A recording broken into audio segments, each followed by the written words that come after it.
I'm Rob Artigo, former Bay Area radio personality and your host for this edition of the Tough Things First podcast. Here with me once again is Ray Zinn, the longest serving CEO in Silicon Valley history. Hello, Ray. Hey Rob, good to be with you today. Good to be back. Well, this is a special edition of the Tough Things First podcast. It is a video podcast. And if you want to watch the video, you can go to the website, toughthingsfirst.com, find this podcast, and then click on the link that takes you to Ray's YouTube channel. And then click on that, and you'll be in the know, like so many others in Silicon Valley, listening and watching this particular podcast. So, Ray, recently you wrote about the phrase trust but verify. This is made famous by Ronald Reagan. It's also a Russian proverb, but that's where it comes from originally. And but you say it's a mistake to go by this saying because you describe it as blind trust. Tell me about that. Well, it's an oxymoron. If you trust somebody, you don't have to verify. That's what the whole concept of trust. Trust is intrinsic in and of itself. That means you have confidence, you believe honestly that the person that you're giving that trust to is going to fulfill their responsibility completely. Like a friend. A friend is one that you can trust, and that doesn't say that you need to verify it. I mean, that it just sounds to me like it was a oxymoron when I heard that phrase. I heard a lot on the news that especially as it relates to Iran on the nuclear program that they're doing. I kept hearing, okay, you got trust but verify. Like you if you have to verify something, that's really not being trustworthy. So if you're married to someone and you don't feel you can trust them, then of course you're going to be checking to verify if they're in fact doing what they're supposed to do is that as a spouse or a friend. I just thought it was kind of an oxymoron, and I looked up several uh, versions of the definition of the word trust, and they all say the same thing: that you have confidence, they're reliable, um, and they don't need a validation or verification. So that's what I thought was just kind of an interesting um, saying. This you said it comes from it's a Russian saying or It's some a other proverb. Yeah, Russian pro proverb. proverb, right? Anyway, it just seemed to me to be an oxymoron. With my friends, I don't have to verify. I don't, if you're at work, if you have a time clock and you have to log in when you come into work, there's no trust there. You're just verifying, you're validating vis-a-vis the time clock that you in fact logged in. So, and in fact, companies that have these login devices to make sure that people are checking in at the appropriate time, uh, uh, they're not trusting their employees. If you can understand what I'm saying. Sure, sure. And trust is a valuable asset in another person when you can trust them. But it's fragile because if they it's easy to mess that trust up, and then you have to get into verifying what they say. And really, the value. Let's talk about the value of trust in a relationship, whether it's a working relationship, a family relationship, or whatever. The value of that trust is, you can't put a price tag on real Well, it's, trust. it's paramount.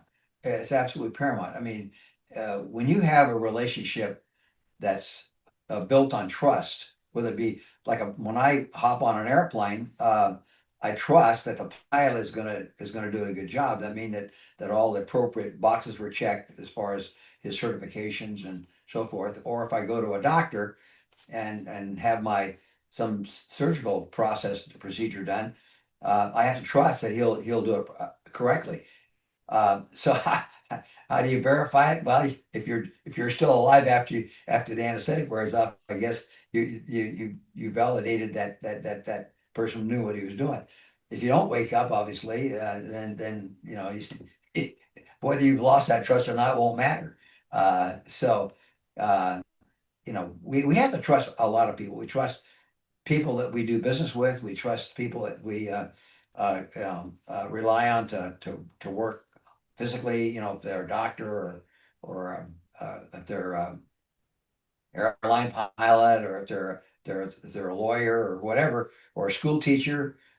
It's endemic. I mean, you have to trust, and to verify that the person did in fact perform as advertised, then it's a little late. I mean, if you have to validate that someone did the job properly, it's a little late, especially if you look like a doctor or an airline pilot, or someone that has your life in his hands.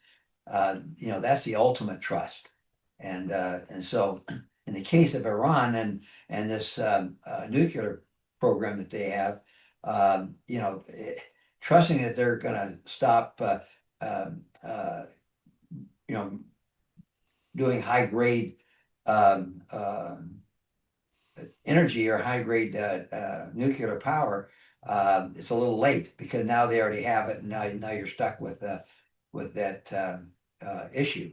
So anyway, it just caught my eye when I was, or caught my hearing, I should say, as I was listening to that uh, newscast, and they said, okay, we're gonna trust that the Iranians are gonna do it, but we're gonna verify. And so if it's someone you can't trust, then obviously you're gonna have to verify, or take some other action. Uh, so anyway, that's how it came up. It was with regard Do, to Iran. do you think I mean, in the case of Iran, excuse me, that it's a more of a political statement? In other words, I'm saying Yeah, trust but verify.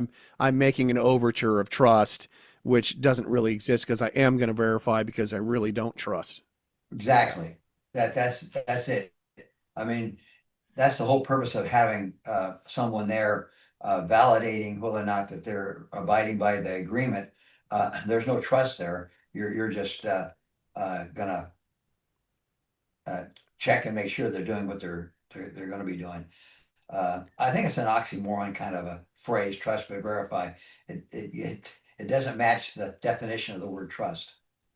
Yeah, and I think we'll wrap it up with this, and that is, if you if you're working with somebody who believes you have all their trust, but you have somebody who's checking on their work because you really don't trust them, and I think of like an accountant can be, unfortunately, accountants are in a position to mess with your finances in a way that you don't detect it for a very long time. It can happen. Well, I'm not there's saying this that I'm not program saying called accountants are American. bad, but you know what I'm saying is that you need somebody. Sometimes you need somebody to verify somebody's work because you want to make sure that they're doing right by you because you don't Yeah, really yeah, yeah, have it. yeah. Well, it's like in an airplane. They have the pilot and they have the co-pilot, and one backs up the other.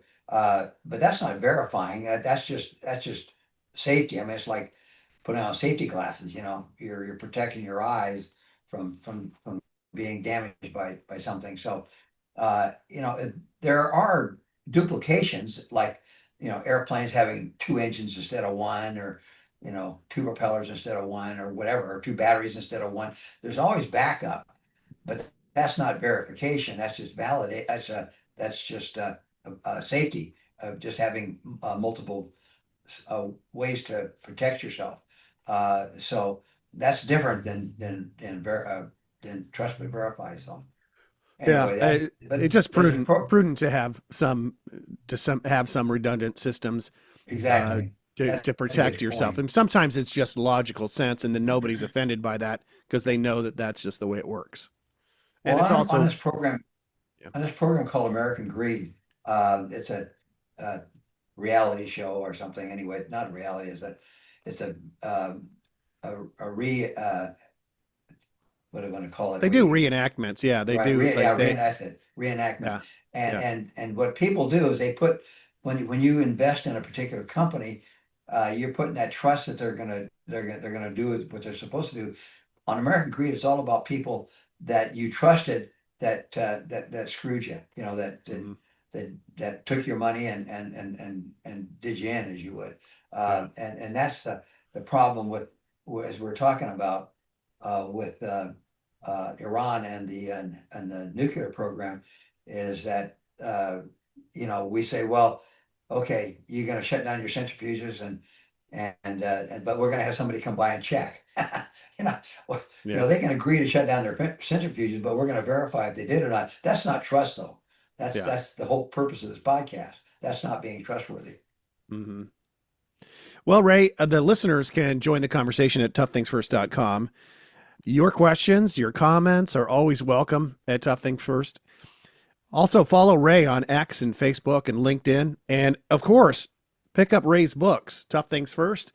And as you know, the Zen of Zen series 1, 2, and 3. And on sale now, The Essential Leader 10 skills, attributes, and fundamentals that make up the essential leader. Thanks, Ray. Thanks, Rob.